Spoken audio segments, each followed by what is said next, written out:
Hello there, and welcome to this edition of An Inside Look, the most eclectic program on television. Wow, he's using big words. Program, no.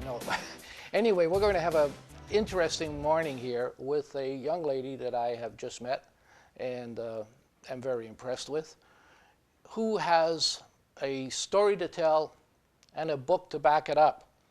And we'll be talking about the story, and we will certainly be talking about the book.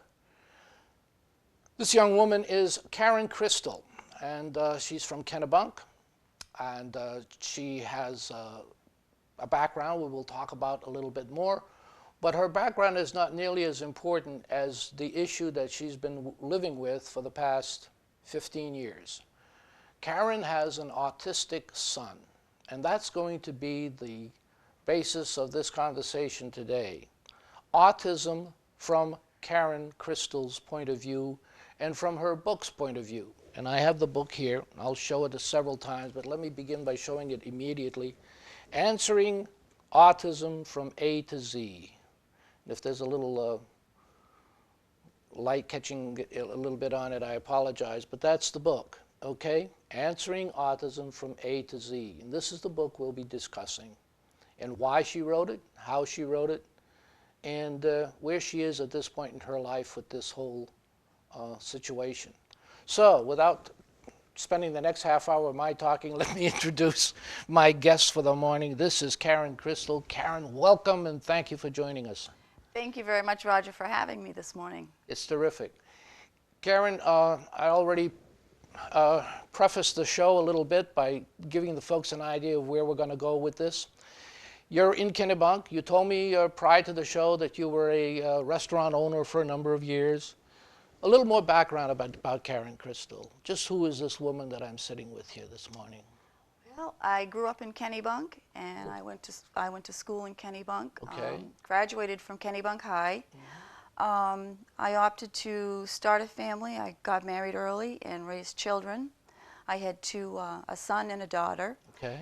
And I raised two children till I got a divorce. And I remarried, and that's when Gabriel came along. And Gabriel is our third child. All right. And he is the son that we'll be talking about today, who has autism. I realized that autism was going to take a lot of my time. So I was in the restaurant business, like you had mentioned, and I didn't really have the time for both. Sure. And my son's priority became my priority. I went back to college. Did you really? I went to York County Community College. Excellent. I took a 2-year study there and got my associate's degree. And it's there where my professors encouraged me to write. My English professors and my psychology professors. They were amazed at the writing that I put out. And most of my projects and my term papers were on autism. I made sure that I put what I knew out there. Well, you know, everybody will tell a budding author that what am I going to write about? Write about what you know. That's what Stephen King says. That's right. If he says one thing to everybody, write what you know. It goes much better. Absolutely. Just backing up a little bit, when you were at Kennebunk High, was Spencer Trask? He was my biology teacher. Was he? He was my favorite teacher. He was my very close friend. I was very disheartened to hear when he came down with cancer. Yes. And passed away. He was my mother's teacher.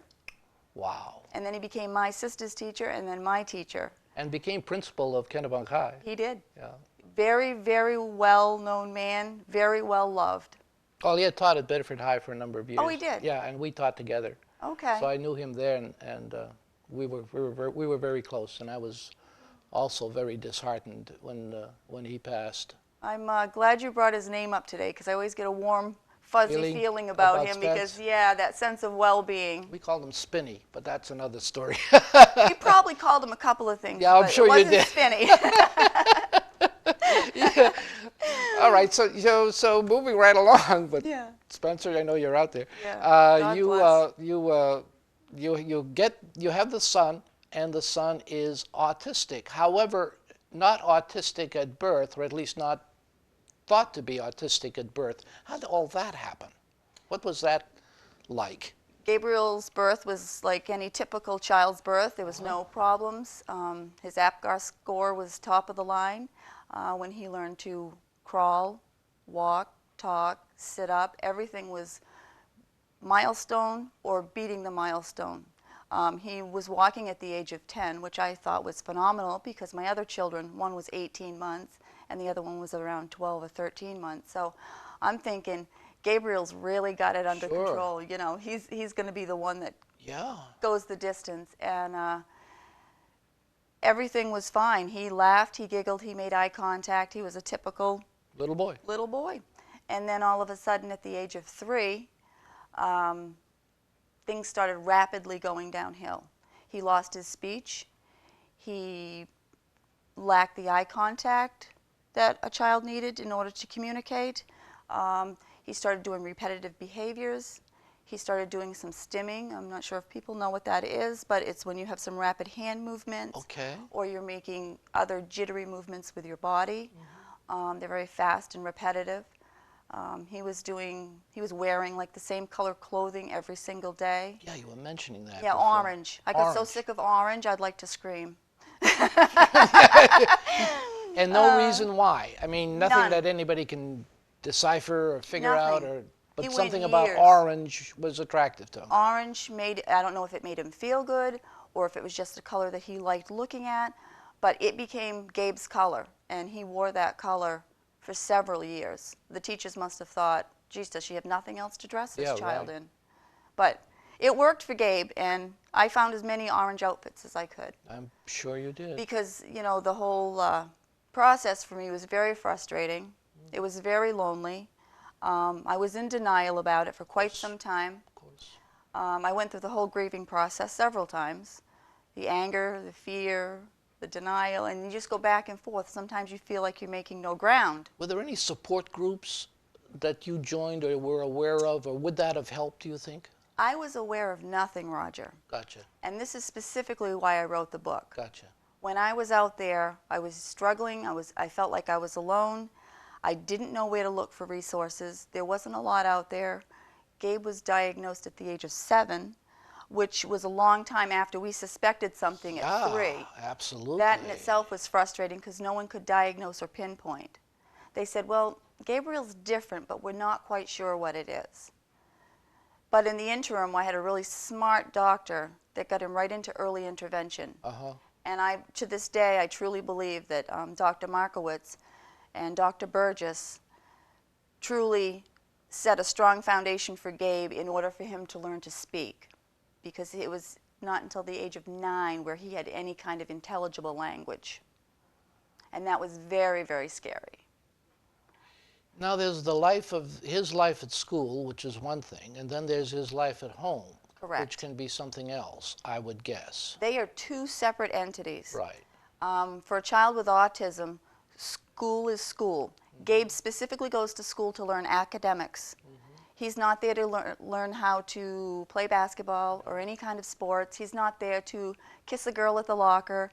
He's not going to the school dance. He's not there to socialize. He's not there to socialize and make buddies. No. So Gabe is there to learn, and he's a straight-A student. At this point in his life, we've come a long way. And he's a sophomore in high school. He's a sophomore in high school at Wells. At Wells High. Wells High School. And they've done a phenomenal job with him, but they've done a phenomenal job with me backing them up by advocating and standing vigilant over his IEP every step of the way. Because one of the things I would like to get across today is parents really need to understand that just because you have an IEP in place, do not make the assumption that they're going to follow through on it. That's for sure. Because when I asked the teachers about Gabe's accommodations and modifications, the teacher said, the new special ed teacher said, I usually read those the second week of school. So Good. My dear Lord, what did we do for the first 2 weeks of school? Yeah. I would think that would be summer reading before the children got there, but that was just my opinion. So each year I've had to walk the walk. I not only talk this talk, I walk through it. Yes. And it's tiring. And sometimes you want to give up, but you just have to forging forward. And that's what Answering Autism from A to Z does. It gives the parents the confidence, it gives the parents the laws, It gives the parents their rights. Yep. And it starts off, it's written in an A to Z manner, and A stands for advocating. Okay. And advocating is the greatest gift that you can give your child. It is top of my list because that child cannot advocate for themselves. That's right. And it is the parent's duty to make sure that they step up to the plate and do the advocating, no matter how uncomfortable. It is very terrifying going into a school and sitting at a board table with 13 other professionals, and they know all the teacher language, and you're sitting there on the other side just going like this, not knowing what to do, and you're feeling this high, but you need to have that voice.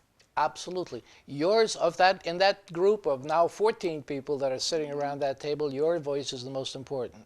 That is correct. The parent's voice is the most important. It is. It needs to be heard, and they need to speak loud and clear. I mean, believe it or not, Karen, those teachers sitting around that table know it. They know that your voice is the most important. And the moment that you will speak up, everybody will stop and listen, because now authority has raised its head, and it's time to pay attention. Exactly. When I sit there in an IEP meeting and I say, this is what I want to discuss about Gabriel today, X, Y, and Z, and these are my concerns, they stop and listen. Absolutely. And I've learned the right words. And in answering autism from A to Z, there's They're a lot in there. of correct words to use when you attend these meetings. What is life still like, but I'm sure it has changed over time, the boy's growing up after all, but what was life like at an earlier age at home? We understand what he was doing at school, or trying to accomplish at school, and accomplished apparently extremely well. What was home life like? How did you approach those hours when he was in the home, and how do you continue to approach? That's an excellent question, because at first, when Gabe was around the age of 3 and things started turning backwards, Yeah. he started regressing, life became a nightmare that I thought it would never end. When children have autism, they usually have underlying disorders, and Gabe has a sleep disorder as Okay. well as an anxiety disorder. Okay. So those compound the issue of autism. So Gabe didn't sleep, and the doctors wouldn't medicate him to sleep because he was too young. They said, well, you have to wait until the age of 5. Between the age of 3 and 5, I rarely slept. I was going to say, I if was he a didn't mess. sleep, you didn't sleep. I was a mess. He outlasted me every single night. He'd be flying around the house at 3 o'clock in the morning, and I'd be half conked out on the couch. And he'd have to be to school first thing in the morning because he was going to an early intervention school. Okay. He went to CDS, which is Child Developmental Services, and they did a terrific job with him. But I couldn't get him dressed. I couldn't get him awake. I couldn't get him to the school. I took him in the car naked most days, dressed him in the parking lot, and carried him in sleeping. And so it went. Some days he slept in the beanbag. Some days he participated. And you have 2 other children. I do. I had 2 other children that I was dealing with at the time. I'm going to say, how did all that blend? Well, as I found out later on down the road, the children felt left out. They felt like I spent a lot of time with their sibling, and they didn't get as much attention as Gabe got. And I put a lot of time and energy into Gabe. Sure. And I never looked at it that way. But I think doing it's the best you can needed at to the do. time. Exactly. I did what I knew how to do at Sure. the time. Had I had more knowledge, I would have done something differently. But that's what this Maybe book's going then to provide. Yeah, exactly. And the 2 other children can't tell you that at the time, don't know how to verbalize that right away, but as time goes by, they look back on it, and then you learn about it, and that can be heartbreaking. Well, their ages right now are 23 and 26. Oh, there you go. And now they're letting me know how their mother was not there when they... 26, you were 4 years old when you had I your first was child? just a baby. Thank you. Oh, well, okay, listen, make friends everywhere I go. No, there you go. No, seriously. I like that. Yeah, no, Yeah. 23 and 26. Yeah, so they were a little bit older, so they were a little bit more of a Well, help sure. with Gabe. Sure. But they didn't want to bear the responsibility of babysitting while I went out to go anywhere, grocery shopping, etc., because they didn't want to deal with an autistic child. So life became very small for me. My world was very small at home. bet. And Were you getting any external help? Did you have anybody else coming into the home to give you a hand? I Was any knew of the... nothing about in-home support, Roger. Okay, And that's in the book. great. Everything I've learned's in the book. Excellent. I can't praise the book enough. It's not about how many books I sell. No, It's about how many families I can help. precisely. I do not want families to have to suffer the same loneliness, anger, and frustration that I went through on a daily basis. And it would be my pleasure to share this book with others so they don't have to walk that walk. Maybe they can walk that walk a little lighter. Maybe. You know, Everybody's different. But let's talk some numbers just for a moment. Before the show, we were talking a little bit about it, and you mentioned that you believe that currently 1 out of 60 children in this country are afflicted with autism. 1 out of 60. You know, we're not talking about 6,000 now or 60,000. There's, you know, these numbers that people throw around. 1 out of 60. It's got to make every potential mother and father who are thinking of having a family think twice before they decide, yes, let's do it, because you just don't know, are we going to be one of those that are... misfortunate enough. Yeah, I don't want to use the wrong words, because Yeah. this is not a child that we're going to feel terribly sorry for, because he is going to have a good life. He really is. It's just an unfortunate thing of how something like this can affect an entire family, and particularly the mother in this case, who goes through all of it, things that he will never remember or won't be aware of, but mom will never forget. And it's mom and dad who are going to be faced with that potential, that possibility. It would scare me to death, to tell you the truth. If it's starting again, and I'm not, believe me, I see the hair, I ain't going to do it. You're not ready to do that today. No, been there, done that. But, you know, but I don't know. And my wife's been a nurse and continues to be a nurse for something like 54 years. Trust me, she's still working as a nurse, and she's seen it all, and she feels the same way. It would be a frightening thought to decide to begin a family. I don't know how you feel about that. I feel the same exact way. My niece actually has a boy that has autism.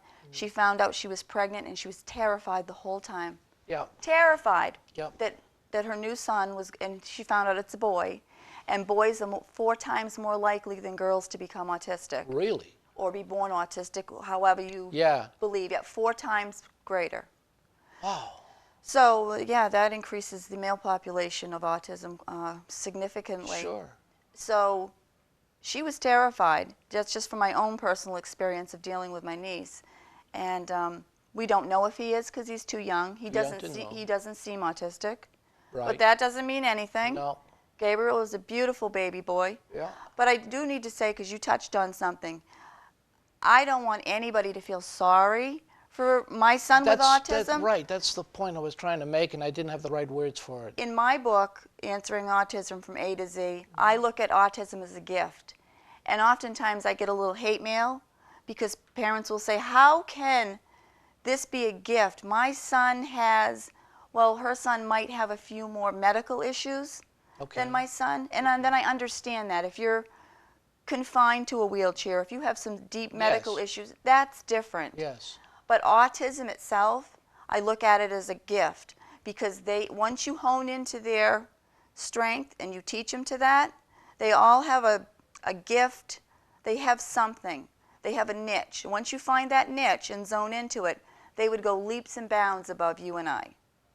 They will take that. Most of them go into the science, into architectural studies. And you were talking about math, computers, math, facts, right. Things that are concrete.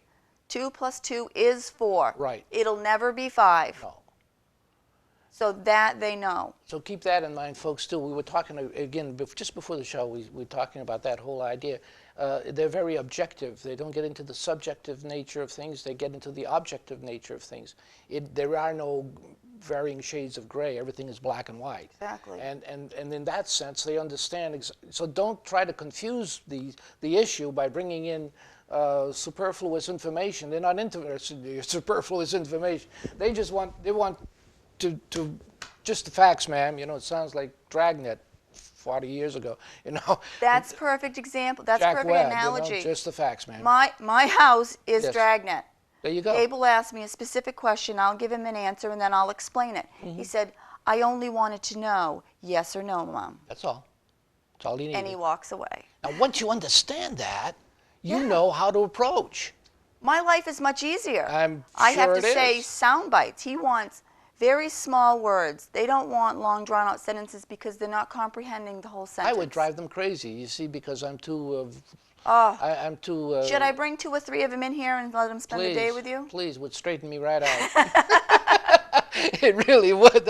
No, amazing, because I get too verbose, and but that's my problem.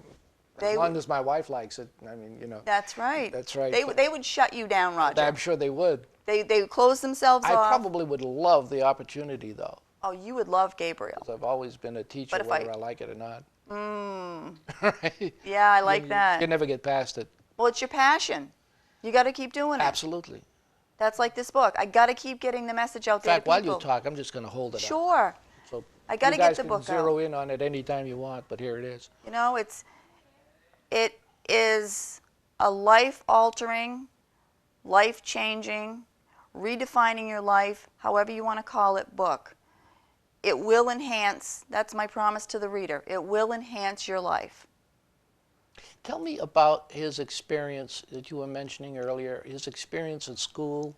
Was it at the 8th grade graduation? Yes, at 6th grade, he Sixth was grade. reading at a 2nd grade reading level. Okay. I had him tested outside by a private individual, and then they did some more testing, and they came to the conclusion that he was at about a 2nd grade reading level. Okay. I beg to differ. It was a little lower, but I wasn't going to split hairs. All right. It is what it is. Sure. 2nd, we'll go with 2nd. Yeah.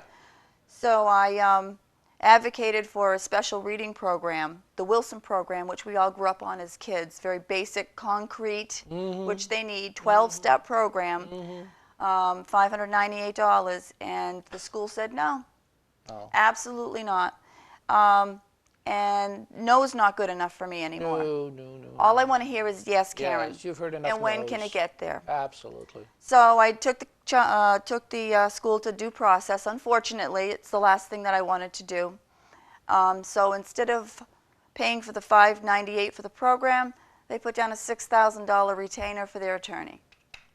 And off we went. And guess who won, Roger? Karen Crystal, the winner in this corner. Woo! And still champion. She won. Yes. She got the program. She got a certified Wilson instructor. She got a one-on-one time with her son 5 days a week. Great. And Gabriel went from a 2nd grade reading level in a 2-year period Yes. to 8.1. Okay. Okay? Yeah. He was 1 point above the average 8th grader in just 2 years. So at his 8th grade graduation, like I was sharing, he got a standing ovation, Tell me about it. tears all the way around, Sure. and the school admitted on the stage that they had lowered the bar and didn't know that Gabriel had it in him. And I always knew he did. Absolutely. Listen to the parents. I know he can do it. Yes, he can, You says had my to stand friend. up too. They did. They asked me to stand up. Yeah. We have to give credit to the mom for advocating. If it wasn't for Mom, we would have never raised the bar. And they so were I right. stand up all blushed, and Good. the kids are Terrific. cheering for me, and it was quite a day. It was and you know, Gabe was so humble. He was just like, "Aw, gee, thanks." Yeah. You know, not making any eye contact at people. It was so cute. And he got a plaque and the standing ovation, and I think I got kind of an apology from the school, which It's was nice. exactly what you got that night. And I felt pretty proud Yes. that I had done my job as a parent. I fulfilled my duty of advocating and standing vigilant over that IEP. Can't stress that enough. Do never make that assumption that everything's okay. Never go into the school and let them go, "We'll take care of Johnny.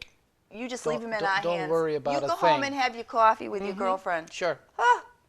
No, yeah, that's when you Yes. know you need to sit down in a classroom and Now talk you're to in someone. real trouble. You're in deep water. Yes, when that approach is made, you're in serious doo-doo.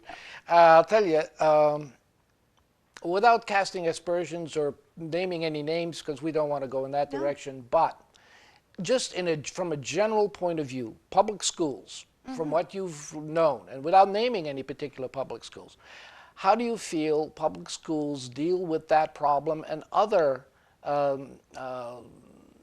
special needs children, just from what you were able to observe? Where are those programs lacking?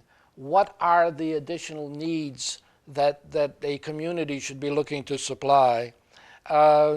What poor parts of the budget would you improve on if you were sitting on a budget committee, for example, dealing with the school system? Any thoughts in that general area, my friend? I have so many thoughts on those questions right there, Roger. Yes. It's unbelievable. The first thing I'd like to say about that is there's always room for improvement in any area. Right. When Gabe first started special ed, I wouldn't even have called it special ed. It was disorganized. You can see by the progression of Gabe, by the time he got to 6th grade, he was at a 2nd grade reading level. Gotcha. So things hadn't been going well since kindergarten on, I up heard until it. the 6th grade. Yep. So you can see what was happening there. Not a lot.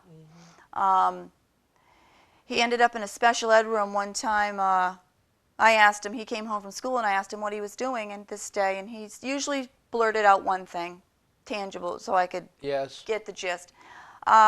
Folded laundry. Folded laundry. Guess what? Gabriel never folded another piece I of hope laundry not. for that school again. I was going to guess coloring. Close. And I guess they were looking at it as the life skill, but my son's at school to read. I don't care if he goes to gym.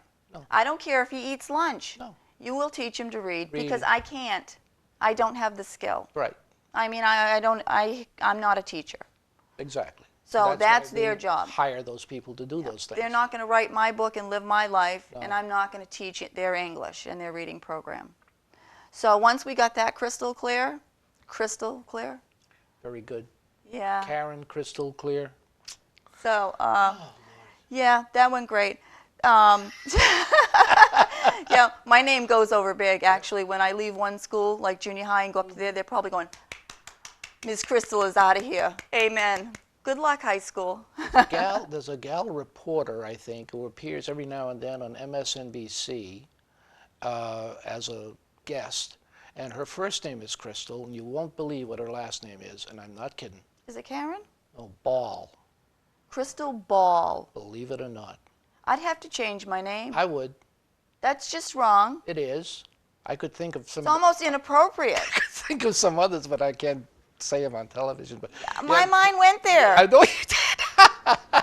You said Crystal Yeah, Ball, Crystal and I'm like, Ball. what? Can you amazing? Well, just amazing. I just listened to that. I can't believe it. Anyway, now your son is 15, a sophomore, currently a sophomore, right? Okay. And next 2 years, he's going to graduate from high school at 17, perhaps, or 18.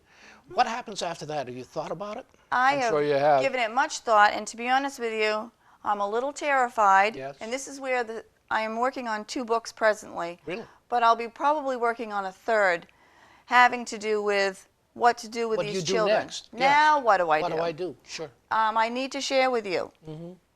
In this nation, the unemployment rate for people with autism is 75 to 97%. And I know that's a huge gap, but that's as far as they could narrow the margin Good down. Lord. So we're talking about 3 to 25% Chance of individual getting- chance of my child working and being a productive member in the community. Right. That's a slim chance. Very. That's less than a quarter. So I think you're talking maybe 1 out of every 4 people. Yeah. That doesn't sound real good. Doesn't sound good at all. So my main focus right now, right here, is to get Gabe into vocational, learning some kind of trade. See where we can find his niche, shift him around if we need That to. was my next question. Is there a particular area that he seems to be gravitating? Math and science. Right. He's right in there with those 2. Okay. His father's a chef. He wants to be a cook.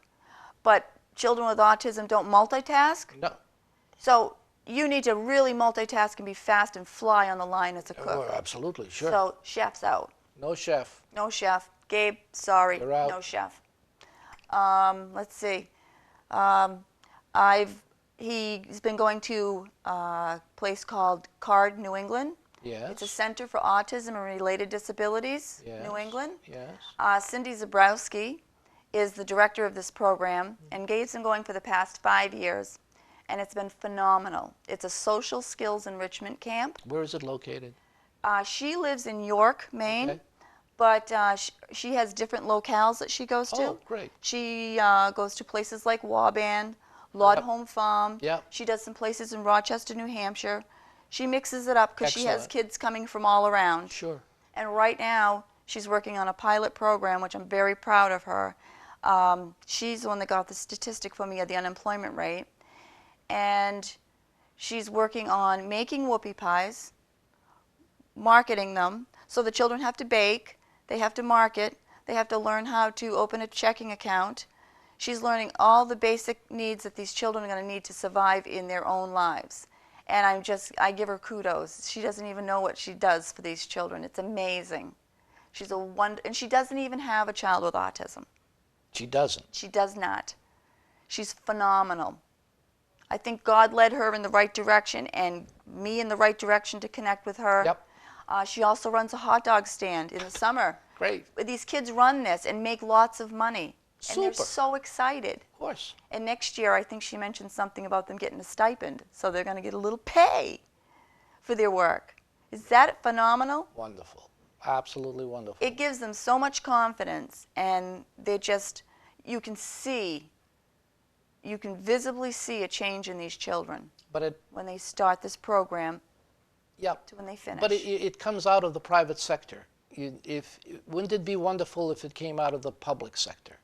It would be phenomenal if Gabe's school would send him to this camp in the Yes. summer and pay for this camp. Or that the school systems, not only Gabe's, but all school systems, produce their own product, their own system, their own situation where these children can go to. And you, as a parent, don't have to depend on trying to find that private sector person out there trying to do it all by herself in this case. That the public schools see these issues and treat them as the issues that they really are. Don't get me started. No, I love it. Go. Yeah, it's, you see, I've had problems with public schools ever since I taught, and I still do, and that's never gone away. We just don't deal with the realities of the world we live in. We don't. Well, you and I are similar. We're like people. We want our children to be successful. Correct. I want other people's children to be successful. That's right. That's right. That's what school's about. Yes. And Gabe's public schools, success that's what we do in this country. As a 5th grader, as an 8th grader, as a junior, as a senior. Now what? Yes, now what? I got to speak to a woman at my church. She has a son with autism that's 22. He's no longer in school. He stayed till he was 20 or 21, whatever the cutoff limit was. She just kept him in there for the structure. Structure, structure, structure. Sure. Now that he's out, Roger, he sits at home on the computer, does absolutely nothing. Yep. He has no social skills whatsoever Yep. to go even fill out an application, let alone show up for a job on the first day.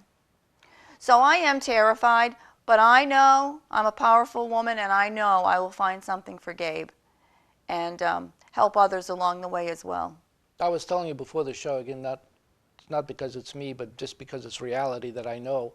Back in '69, my friend, another teacher up in Farmington, and I were the first two to actually be approved by the State Department, whatever that means, to have an actual program for people with special needs, and that began back in 1969. So I was at the forefront, the beginning of it all, and we did what we did, and with as much support as we could get. And so I started with initial 15 students, 15 high school age kids from the area, not just from Biddeford, but it was a vocational school. So they came from Kennebunk and Old Orchard and Saco and Arundel and the general area. And the second year, I was still the teacher, and now we had 45. Yeah, that was interesting. Yeah. They gave me an aide, which I thought was very, very kind of them. Generous, wasn't it? Very generous. So now I had an aide who had never taught a day in her life, and first thing she did in the morning was cry, and the last thing she did in the afternoon when she left was cry. That went on for 2 years. Anyway, and it's Remember, all, you yeah. got to have a sense of humor through this. You've got to have a sense of humor. But you know, last year or the year before, I forget, just very recently, anyway, talking to the superintendent of schools here in town, who's been a friend for 100 years. Anyway, no, she didn't, sorry, Sarah Jane. Well, Did you say 100 years? I did. That's why I'll get in big trouble. But anyway, we did teach together for a while, many years back, and we were talking about special ed today, and in the city of Biddeford at the time, there was something like 406 or 416 kids in special needs. That's a significant number. Isn't it? Mm-hmm. For a total population of about 2,600, to have 400 or so in some kind of a special needs class along the way. So our 1 in 60, or isn't that interesting? We're right in the aren't we? line Right with that, aren't we? Well, Maine was, I should say, I have to stand corrected on this. It was my belief that Maine was second, Minnesota being first, with the highest rate of autism per capita. Wow. And then I did do a little research last night just to firm that up to see if that was still accurate. Mm-hmm. A new study come out. We've moved down to third. Oh. Oregon took our place as second. Oregon. And then Maine now runs third. And Vermont, you were telling me, which is just down the road a piece, is dead last. Dead last. Dead and nobody last. can figure that one out. They have a question mark. Like most of them would be like 1 in 60, 1 in 110, 1 in this 300, 1 in 317. Mm-hmm. They get to Vermont, they put question mark. It's so small they can't even calculate it. Can't even calculate it. Nobody knows why, folks. No. Eventually, maybe some of these mysteries will be solved, and we'll all be the better for it. But in the meantime, we're living through it. You're living through it. Exactly. And in the meantime, there's a lot of help out there. There's a lot of resources. And I can't stress strong enough that in there is laws, resources, parental rights. It's also a book for educators, caregivers, doctors, dentists. I'd love to see one in every dentist office. You don't know how many children go to the dentist terrified with autism. Sure. And it's just full of a wealth of information in there. When did you decide to write the book? I decided to write the book. I think I know the motivation. We've already discussed that. But when did you decide? I decided to write the book. I was finishing college 4 years ago. Yep. I finished college, and I didn't write it right away, but it was kind of brewing in the back of my mind. And what prompted me to write it was when I finally came to a point where I was grateful my son had autism. Yep. I considered it a gift, and now I needed to share all this information with other families. Yep. I had learned enough empirical evidence to support my case to be an authority on the subject, to write this book, and to be able to use my voice and get this book out there to help the other families. And you said something very important. It's not easy to just sit down and write a book. You have had to have the background, the knowledge that you've acquired over that time, so that when you do sit down and put together a tome like this is not a small book, folks, you feel confident that you can present the material. Obviously, you did. I feel 100% confident. I feel A to Z confident because there you go. I wrote that specifically walking through. A was the first thing I did. Yep. B was the second thing, being aware. Oh, I have to be aware and out of denial now that my son has autism. Sure. C, confidence. Right. Now I need the confidence to go out and do my job, be a mom, and advocate for my son. Exactly. So everything goes back to advocating. You get into Absolutely. the next one and the next Sure. one. I love J because J is for jeering. Jeering. Jeering. And I got so many nasty looks from people in the grocery store that I was the most horrendous mother on earth because Really? my son was stimming all over the place, Uh-huh. rolling on the floor, and he was out of control, and I just didn't make him behave. Oh, yeah. If I had touched him in any form or fashion or restrained him, It would have been worse. it would have been far worse. So there. So You I knew was, that, they didn't know that, and of course they become the experts.